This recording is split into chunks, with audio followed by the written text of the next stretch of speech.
Class 10 के विज्ञान विषय के प्रथम चैप्टर रासायनिक अभिक्रिया एवं समीकरण के अंतर्गत आज हम लोग रासायनिक अभिक्रिया के प्रकार से संबंधित कुछ रासायनिक अभिक्रियाओं को देखेंगे। जैसा कि आप जानते हैं कि इस संसार में जितनी भी क्रियाएं होती है वो सारी क्रियाएं आपस में या तो मिलने से होती है या तो टूटने से बनती है। तो रासायनिक अभिक्रिया के प्रकार में अगर हम देखें तो रासायनिक अभिक्रिया के मुख्य रूप से 5 प्रकार हैं। सबसे पहले प्रकार को हम संयोजन अभिक्रिया कहते हैं, दूसरे को हम विस्थापन अभिक्रिया दूसरे को हम अपघटन अभिक्रिया या वियोजन अभिक्रिया कहते हैं और तीसरे को हम विस्थापन अभिक्रिया कहते हैं और चौथे को द्विविस्थापन अभिक्रिया कहते हैं और पांचवें को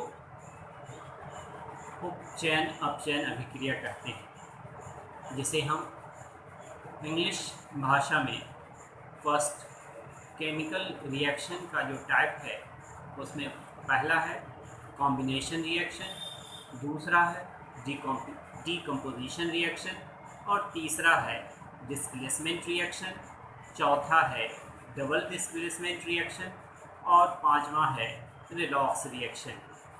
तो जैसा कि आपको कल दिखाए थे कि इस संसार में कल की गतिविधि में हमने आपको बताया था कि जब हम मैग्नीशियम के फीते को वायु की उपस्थिति में जलाते हैं तो वह मैग्नीशियम ऑक्साइड बनता है।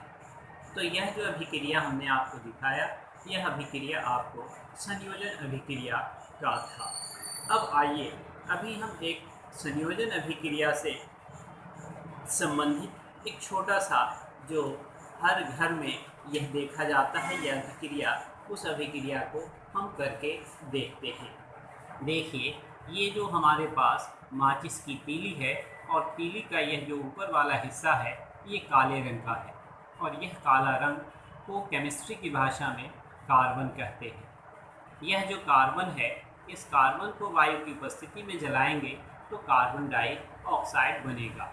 तो अभी हम इसको दूसरे माचिस की तीली के सहारे इस काले वाले हिस्से को हम जलाएंगे।